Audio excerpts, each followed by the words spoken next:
बहुत समय की बात है, लालपुर गांव में दो बहनें रहती थीं। बड़ी बहन थी सोनी और छोटी बहन थी मोनी। सोनी उसको बुलाकर कहने लगती है। सुन छोटी, घर में पानी खत्म हो गया है तो आज तू ही पनगट से पानी ले आना। तब तक मैं घर के सारे काम निपटा लूंगी। ठीक है दीदी, मैं अभी जाकर पास वाली नदी से पानी ले आती हूँ। तब तक आप खाना बना कर रखना। अरे नहीं नहीं, उस शापित नदी पर बिल्कुल भी मत जाना तू। 1000 बार तुमको बताया है, कोई भी औरत उस शापित नदी पर नहीं जाती है। वहाँ जो कोई भी औरत गई है आज तक वापस नहीं लौटी है। और तुम इतनी जल्दी मेरी हिदायत भूल कैसे गई? हाँ, ये बात अब से ध्यान रखना और कभी भी उस नदी पर मत जाना। अब सीधा पनगट से जाकर पानी ले आओ। मगर दीदी, आखिर उस शापित नदी का रहस्य क्या है? आज तक आपने मुझे नहीं बताया। उसके रहस्य के बारे में मुझे बताओ ना। मैं कैसे मान लूं कि वो एक शापित नदी है? बस बस, बहुत दिमाग लगाने की जरूरत नहीं है। जितना बोला गया है उतना ही करो। बेकार की बातों में पड़ने से कोई मतलब नहीं होगा। इसीलिए जो कहती हूँ वो मानो और याद रखना, तुम्हें सिर्फ पनगट ही जाना है और पानी वहीं से लाना, ठीक है ना? गुस्सा क्यों करती हो दीदी? ठीक है, जैसे भी तुम बोलो, मैं अभी जाती हूँ। ये बोलकर मोनी पनगट की ओर मटका लेके निकल पड़ती है। और जब वो पनगट के पास जाती है तो वो देखती है वहां पे काफी औरतें खड़ी हैं और बहुत भीड़ लगी हुई है। अरे अरे, यहाँ तो पहले ही इतनी सारी औरतें पानी लेने के लिए खड़ी हैं। लगता है मैंने घर से निकलने में देर कर दी। मगर अब क्या करूँ? जब तक मेरी बारी आएगी तब तक तो शाम हो जाएगी। और उफ, ये धूप, इसमें तो मेरा अभी से सर चकराने लगा। अब क्या किया जाए? तभी किरण के दिमाग में एक विचार आता है और वह मन में सोचती है, अरे हाँ, मैं वो नदी से भी पानी ला सकती हूँ। मगर दीदी ने तो पहले ही मुझे उस शापित नदी पर जाने से मना किया है। मैं तो नहीं मानती, किसी नदी का शापित होना नहीं। भला मैं क्यों डरूं? अब इतनी देर तक मैं यहाँ धूप में इंतजार भी तो नहीं कर सकती ना। उसी नदी से पानी लेना सही रहेगा। ये सब सोचकर मोनी श्रापित तालाब की ओर निकल पड़ती है। और जब वहां पहुंचती है तो देखती इतना सुंदर नजारा देखकर वो तो एकदम सुशोभित हो जाती है और कहती है। अरे वाह, इस जगह तो इतनी सुंदर हरी भरी हरियाली है। और तो और इतनी सुंदर नदी है ये। तो भला ये शापित कैसे हो सकती है? मैं यहाँ पहली बार आई हूँ। मुझे तो ये इतनी सुंदर जगह लग रही है। लगता है दीदी मुझे बेवकूफ बना रही थी। चलो फिर मैं पानी भर ही लेती हूँ। ये बोलकर मोनी मटके में तालाब से पानी भरने लगती है। तभी नदी के पानी में बवंडर उठने से और लहरें उठती हैं। और जब वो देखती है और फिर अचानक से एक सुंदर सी जलपरी प्रकट हो जाती है। और ये सब देखकर मोनी चौंक जाती है और हैरान हो जाती अरे है। अरे, ये कौन हो तुम? और तुम पानी से कैसे निकली हो? क्या मैं जो देख रही हूँ वो सच है या बस मन का वहम है? कोई इंसान भला पानी से कैसे निकल सकता है? कौन हो तुम और मुझसे क्या चाहती हो? डरो मत, मैं तुम्हें कोई नुकसान नहीं देने आई हूँ। मैं कोई इंसान नहीं बल्कि एक जल परी हूँ जो इस नदी के पानी में काफी समय से रहती है। तुम्हें मुझसे डरने की कोई जरूरत नहीं है। अच्छा, तो तुम जलपरी हो? मैंने पहली बार किसी जलपरी को देखा है। मुझे तो अपनी आंखों पर यकीन ही नहीं हो रहा है। क्या तुम्हारी वजह से गांव के लोग इस नदी को शापित समझते हैं? हाँ, सही कहा तुमने। एक बार एक मछुआरे ने मुझे अपने जाल में पकड़ लिया था और बड़ी मुश्किल से मैंने खुद को उस जाल से छुड़वाया। उसने गुस्से में आकर इस नदी को शापित बनाकर गांव वालों को भड़का दिया था, क्योंकि लोग तो उसकी बात पर यकीन करेंगे नहीं कि उसने एक जलपरी को देखा है। तब से पूरे गांव के लोग यहाँ से डरते हैं। मगर तुम तो बहुत बहादुर निकली जो अकेले ही यहाँ आ गई हो। ओह, तो ये बात है, तभी गांव के लोग इस नदी को शापित बोलते हैं। और मेरी दीदी ने मुझे यहाँ आने से मना किया था, मगर मैं यहाँ मजबूरी में आई हूँ। पनगट पर बहुत भीड़ थी तो मैं यहाँ चली आई। लेकिन तुम क्या अकेली पानी के अंदर रहती हो? नहीं नहीं, मेरे साथ मेरा पूरा परिवार यहाँ रहता है। मैं तुम्हें उनसे जरूर मिलवाऊंगी। अभी के लिए मैं पानी से बाहर आकर जमीन में घूमना चाहती हूँ। पानी में रह रहे बहुत उबसी गई हूँ। मेरा भी दिल चाहता है कि मैं जमीन पर ही घूमूं। क्या तुम मेरा हाथ पकड़कर मुझे पानी से निकलने में मदद करोगी? ठीक है, मगर तुम तो एक जलपरी हो, फिर तुम जमीन में कैसे चल पाओगी? तुम चिंता मत करो, जैसे ही मैं जमीन पर पैर रखूंगी वैसे ही मेरी पूंछ मेरे पैरों में बदल जाएगी।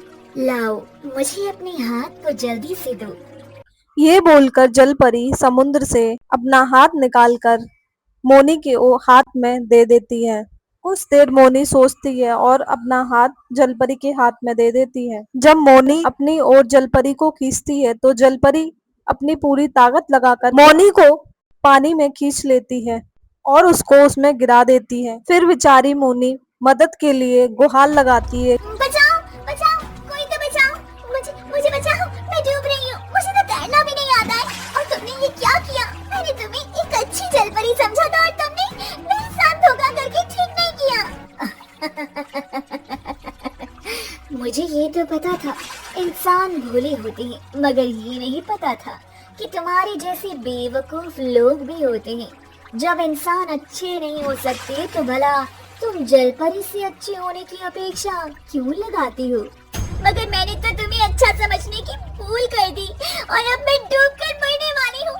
ये तुमने अच्छा नहीं किया। और जो कहानी तुमने मछुआरे वाली बताई थी वो भी क्या झूठी थी? हाँ, वो कहानी भी झूठी थी। नहीं नहीं, इतनी जल्दी मैं तुम्हें मरने नहीं दे सकती हूँ। ये तो अभी शुरुआत है, बस आगे आगे देखो क्या होता है तुम्हारे साथ। अभी के लिए अगर तुम्हें अपनी जान बचानी है तो मेरे दिए इस नीले मोती को तुम्हें लेना होगा और तुम तुरंत ही जलपरी में बदल जाओगी। बताओ, अगर ये शर्त मंजूर है तो इस नीले मोती को कबूल करो और हमेशा के लिए जलपरी बन जाओ, वरना तुम डूबकर अपनी जान भी शौक से गवा सकती हो। या तो डूबना स्वीकार करो या फिर जलपरी बन जाओ। क्या कहा तुमने? ये मोती मुझे जलपरी बना देगा और मैं कभी भी अपने घर नहीं लौट पाऊंगी? हे भगवान, ये कैसी परीक्षा ले रहा है? अपनी जान गंवाने से बेहतर है मैं जलपरी ही बन जाऊं। कम से कम दीदी से मिलने की कोई तो आस रहेगी। ठीक है, लाओ, मुझे दे दो ये मोती। जलपरी ये सुनते ही अपने हाथ से चमकते नीले मोती को मोनी को दे देती है। जैसे ही मोनी उस मोती को पकड़ती है और एक अजीब सी रोशनी निकलती है और मोनी के पैर जलपरी की तरह पूंछ में बदल जाती है। डूबती मोनी जलपरी की तरह पानी में स्थिर हो जाती है और ये सब देखकर वो हैरानी से बोलती है। अरे, अब मैं जरा भी डूब नहीं रही हूँ। मगर ये तुमने क्या किया? तुमने मुझे हमेशा के लिए जलपरी बना दिया। अब मैं अपने घर कैसे जाऊंगी भला? मेरी दीदी बहुत परेशान होंगी मेरे लिए। तुम्हारे पास कोई रास्ता तो है नहीं। अगर तुम ये मोती लेकर जलपरी नहीं बनती तो पानी में डूबकर मर जाती। अब तुम अपनी इंसानी दुनिया को हमेशा के लिए भूल जाओ और मेरे साथ मेरी जलपरियों की दुनिया में चलो। अब से वही तुम्हारा घर होगा। मोनी ये सब देखकर सोचने लगती है और यही रास्ता वो मानकर और जलपरी के साथ चलने के लिए राजी हो जाती है और जलपरी मोनी के साथ पानी के अंदर की दुनिया में ले जाती है। जलपरी और मोनी पानी के काफी अंदर तक तैरती हुई तभी एक महल दिखाई पड़ता है और जलपरी उस महल में जाती है और मोनी भी उसके पीछे पीछे चली जाती है और जलपरी जलराज महल की रानी से मिलवाती है। वहां पहुंचकर जलपरी रानी से कहती है, रानी जी, ये देखिए मैं आपके आदेश पर एक और इंसान को हमारी दुनिया में ले आई। अब जल्दी ही हमारी दुनिया में रौनक आ जाएगी। बहुत बहुत अच्छा किया तुमने। तुम हमेशा मेरी उम्मीदों पर खड़ी उतरती हो। तो ये है वो नई इंसानी जलपरी। तो बताओ क्या नाम है तुम्हारा और तुम्हें हमारी दुनिया कैसी लगी? अब से तुम्हें यही रहना होगा। मेरा नाम मोनी है और मैं तो बस नदी पर पानी लेने आई थी कि इस दुष्ट जलपरी ने मुझे भोला देकर मूर्ख बनाकर जलपरी में बदल दिया। मेरे साथ धोखा और अन्याय हुआ है। रानी जी, आप मुझे वापस मुक्त कर सकती हैं।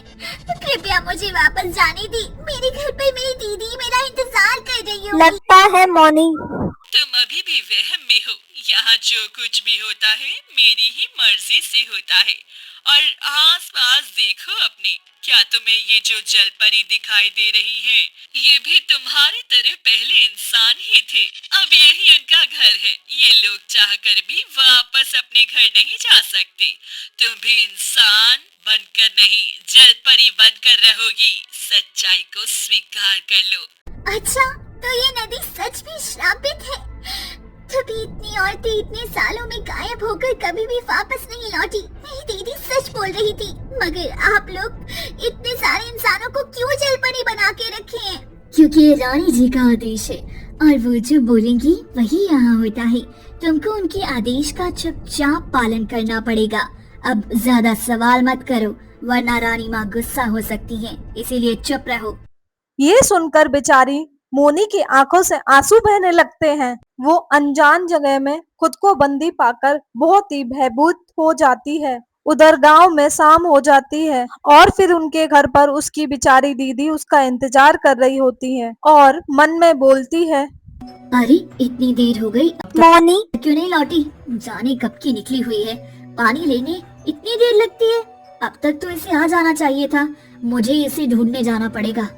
ये बोलकर सोनी घर से पनघट की ओर निकल जाती है और वहां पहुंचकर देखती है कि मोनी तो वहां है ही नहीं। और फिर वो पनघट पे मौजूद दादी के पास जाती है और पूछती क्या है, तुमने मेरी छोटी बहन किरण को देखा है? वो बहुत ही देर पहले घर से पानी लेने के लिए पनघट पर आई थी, मगर अब शाम हो गई है और अब तक घर नहीं लौटी है। ओह, अभी तक यहाँ घर नहीं पहुँची क्या? ये कैसे हो सकता है? मैंने भी उसे पनघट पर सुबह ही देखा था। तो वो यहाँ पनघट से पानी भरने की जगह उस शापित नदी वाले रास्ते की ओर जा रही थी। मैंने उसे रोकने की सोची थी, वो तब तक बहुत दूर हो चुकी थी मुझसे। मुझे लगा वो शापित नदी पर कभी भी नहीं जाएगी, तो मैंने इस बात पर ज्यादा ध्यान नहीं दिया। तुम भी उधर मत जाना, वरना पता नहीं क्या अनहोनी हो जाए। क्या कहा आपने? उस शापित नदी की ओर जाते हुए देखा था? हे भगवान, मेरी रक्षा करना। अब अगर मैं उसे ढूंढने वहाँ नहीं जाऊंगी तो कौन जाएगा? मुझे ही हिम्मत करके उसे ढूंढने उस शापित नदी पर जाना ही होगा। मैं चलती, अगर मैं ना लौटी तो आप गाँव वालों को बता देना सब। ये बोलकर सोनी उस श्रापित नदी की ओर जाने लगती है और वहां पहुंचकर अपनी बहन का नाम पुकारकर उसे ढूंढने लगती है और कहती है, मोनी मोनी मोनी, जवाब दो मोनी, तुम कहाँ हो? जवाब दो अपनी बहन को। हे भगवान, ये कैसा अनर्थ हो गया है, अब इसे मैं कहाँ ढूंढूं? तभी वो वहीं तालाब के पास बैठ जाती है और रोने लगती है। तभी पानी के अंदर से बुलबुले उठते हैं और वो मोनी अपनी बहन की आवाज सुन लेती है और वो कहती है, दीदी, मैं यहाँ पानी की दुनिया में कैद हूँ, कृपया ध्यान से देखो, मैं आपको जरूर दिखाई दूंगी। इधर पानी के अंदर देखो दीदी, मैं इस पानी के बाहर क्यों नहीं आ पा रही हूँ। ये बोलकर मोनी पानी के अंदर से हाथ का जोर लगाकर भागने का प्रयास करती है, लेकिन उसके जो जादुई कवच से वो पानी से बाहर नहीं निकल पाती। तभी किनारे पर बैठी हुई सोनी आस-पास देखने लगती है और पानी के अंदर मोनी को लाख कोशिश करने के बाद नहीं निकल पाती है। मोनी के पास वही जलपरी आकर कहती है, लाख कोशिश कर लो तुम, मगर तुम 3 दिनों तक बाहर नहीं निकल पाओगी। ये जल राज्य का जादुई कवच तुम जैसी नई जलपरी को बाहर नहीं जाने देगा, तो प्रयास करना बेकार है। नई जलपरी 3 दिनों तक बाहर नहीं जा सकती, ये रानी जलपरी का नियम है। ये सुनकर मोनी बहुत रोने लगती है और किनारे बैठी सोनी को कुछ प्रतीत होता है और मन में एहसास होता है। और वो मन में कहती है, मुझे ऐसा क्यों लग रहा है कि मेरी बहन यहीं कहीं आसपास है। ये अजीब सा मुझे क्यों लग रहा है। हो ना हो जरूर इस शापित नदी ने मेरी बहन को निगल लिया होगा। अब इस मुसीबत का हल केवल साधु बाबा ही दे सकती हैं। ये बोलकर सोनी उठकर जंगल की ओर चली जाती है, जहां पहुंचकर वो साधु बाबा को ढूंढने लगती है और कुछ देर बाद उसे वो साधु बाबा ध्यान में बैठे दिखाई देते हैं और फिर उनके पास जाकर कहने लगती है, साधु बाबा जी, मेरी मदद करिए। मेरी बहन मोनी शापित नदी की ओर चली गई थी, तब से वो वापस नहीं लौटी है। मुझे डर है कि कहीं बाकी लोगों की तरह उस नदी ने उसे निगल तो नहीं लिया होगा। अब आप ही अपनी शक्ति से पता लगाइए। तुमने सही पहचाना, वो शापित नदी ही तुम्हारी बहन को खा गई है। अब तुम्हें जल्दी ही अपनी बहन को उस शापित नदी के जाल से छुड़ाना होगा, वरना वो हमेशा के लिए उसी नदी में जलपरी बनकर रह जाएगी और कभी भी वापस नहीं आएगी। हे भगवान, ये कैसा घोर अनर्थ हो रहा है। अब आप ही कोई उपाय बताइए। मैं अपनी बहन को कैसे भी करके उस शापित नदी से छुड़ाना चाहती हूँ। बताइए, मैं सब कुछ करने के लिए तैयार हूँ। उस शापित नदी की जलपरी ने जैसे अब तक गांव की औरतों को गायब करके जलपरी बना दिया था, वैसे ही तुम्हारी बहन को छल करके उसे भी जलपरी बना दिया है। अब अगर 3 दिनों में तुमने अपनी बहन को उससे नहीं छुड़ाया तो 3 दिन बाद तुम्हारी बहन अपनी सारी इंसानी याददाश्त खो देगी और वो तुम्हारे साथ अपनी इंसानी जीवन की भी यादें खो देगी। इसका बस एक ही उपाय है। ये लो, ये जादुई पानी है जिसकी एक बूंद को अगर तुम किसी जलपरी पर छिड़क दोगी तो उसका असली मोती स्वयं तुम्हारे पास आ जाएगा, और अगर 2 बूंद छिड़कते ही उसकी खोई हुई याददाश्त वापस आ जाएगी, और 3 बूंद छिड़कते ही जलपरी बने लोग वापस इंसान बन जाएंगे। इसका खास ख्याल रखना, इस जादुई पानी की बूंदें जमीन में न गिरने पाएं, वरना कोई भी फायदा नहीं होगा। सारे प्रयास तुम्हारे व्यर्थ हो जाएंगे। अब जल्दी जाओ और अपनी बहन के साथ बाकी लोगों को भी बचा लो। ये बोलकर साधु बाबा सोनी को एक जादुई शीशी में पानी देते हैं और सोनी उस पानी को ले लेती है और कहती है, बहुत बहुत धन्यवाद आपका। मुझे अब समझ आ गया है। मैं अभी चाहती हूँ और अपनी बहन के साथ इतने सालों से गायब हुई बाकी औरतों को भी छुड़ा कर लाती हूँ। ये बोलकर संध्या वहां से चली जाती है और साधु बाबा का दिया हुआ पानी, जो जादुई पानी होता है, उसी श्रापित नदी की ओर जाती है और वहां पहुंचकर और आवाज देने लगती है, जब मेरी बहन ही नहीं रही तो मेरे रहने का भी क्या फायदा। ही शापित नदी, मुझे भी तुम निगल लो। अब मैं जीकर क्या करूँगी, मुझे भी जलपरी बना दो। ये सब बोलकर काफी देर बाद तक भी कोई जलपरी नहीं निकलती है, पर सोनी हार नहीं मानती है और वो नदी के किनारे दूसरे दिन आती है और इंतजार करने लगती है। तभी अचानक नदी से बमंदर उठता है और नदी से और फिर जलपरी पानी के ऊपर आती है और सोनी से पूछने लगती है, अरे क्या हुआ तुम्हें? तुम इतनी उदास क्यों बैठी हो? क्या तुम्हें मेरी मदद की जरूरत है? मुझे बताओ जरा, क्या बात है? मेरी बहन घर से गायब हो गई है और इतने दिनों से वो घर में वापस नहीं लौटी है, और अब तो मुझे उसके जिंदा रहने की कोई उम्मीद नहीं लग रही है। अब जब वो नहीं रही तो भला मैं जीवित रहकर क्या करूँगी? मैं भी इस नदी में डूबकर मर जाना चाहती हूँ। अच्छा, तो ये बात है। तुम अपनी जान मत गवाओ। तुम्हारी जान की बहुत बड़ी कीमत भी हो सकती है। तुम्हारी दुख भरी कहानी ने मेरा दिल छू लिया। मैं बाहर जमीन में आकर तुमसे बात करना चाहती हूँ। क्या तुम जरा हाथ दोगी मुझे बाहर निकलने में मदद करने के लिए? ये सुनकर सोनी के मन में खुशी की लहर लगती है और वो सोचती है, लगता है ये वही दुष्ट जलपरी है जो मुझे भी अपने जाल में फंसाना चाहती है, और बाबा जी के कहे अनुसार ये मेरा पहला और आखिरी मौका होगा इस जलपरी पर वो जादुई पानी की बूंद छिड़कने का। इसलिए मुझे बहुत ही सावधानी बरतनी होगी। ये सोचकर सोनी अपना हाथ धीरे धीरे उस जलपरी के हाथ में देने लगती है। जैसे ही जलपरी उसका हाथ पकड़ती है, सोनी ने दूसरे हाथ से जो जादुई पानी छुपा रखा है वो उस पे डाल देती है और उसी से गलती से 1 बूंद से 2 बूंद डल जाती हैं। तभी अचानक तेज रोशनी होती है और फिर जलपरी का हाथ छूट जाता है और उसका सफेद मोती चमकता हुआ सोनी के हाथ में आ जाता है। और ये सब देखकर हैरान जलपरी कहती है, अरे, तुमने क्या किया? ये किस तरह का पानी था? मेरा मोती तुम्हारे पास कैसे चला गया? बताओ, कौन हो तुम? मेरा सर तेजी से चकरा रहा है। सच बताओ, तुम कौन हो?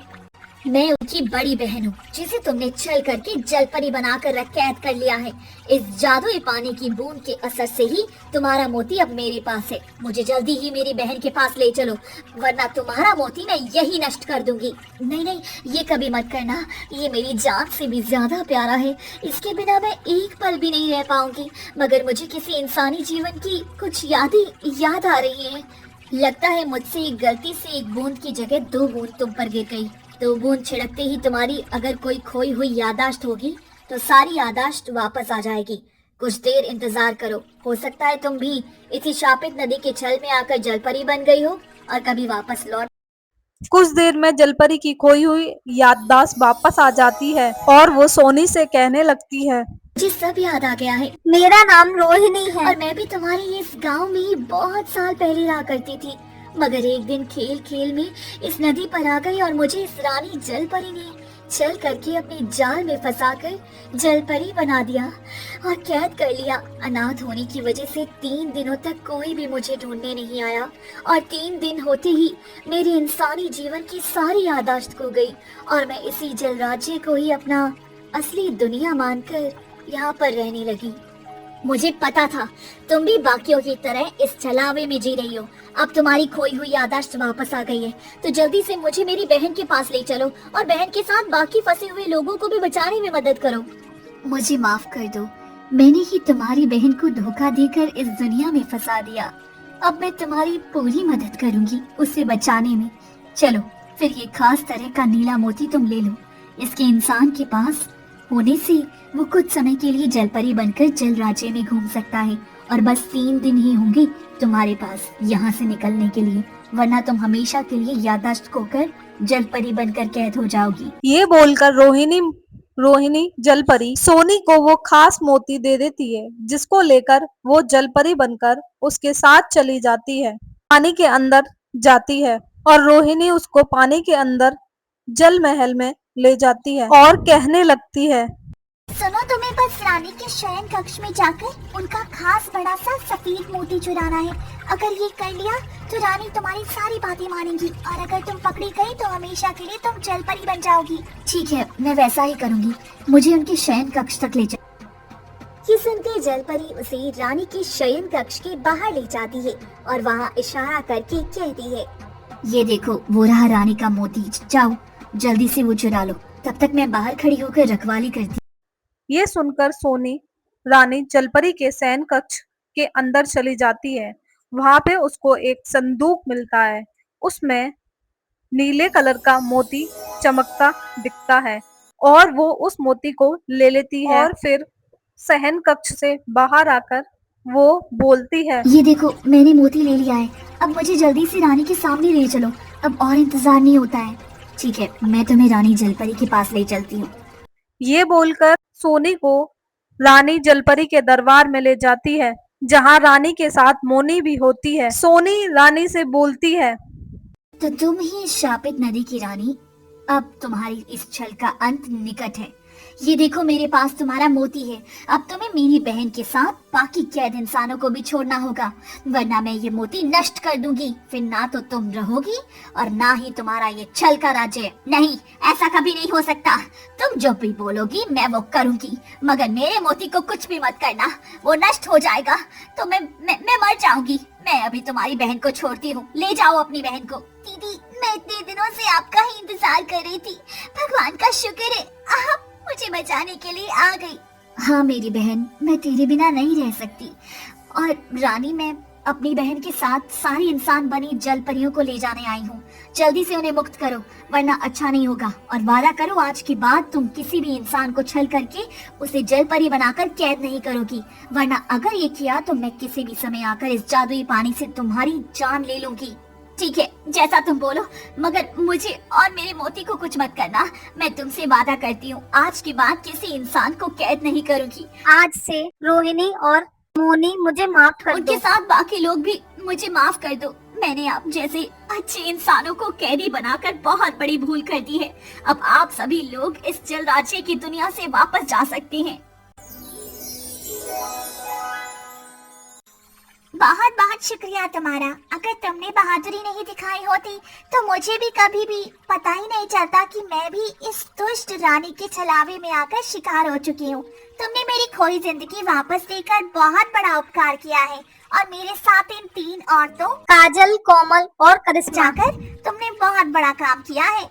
हाँ दीदी, तुम सच में बहुत बहादुर हो। मुझे पता था तुम मुझे बचाने जरूर आओगी और तुम्हारी वजह से ये औरतें भी वापस इंसानी जीवन में आ सकी।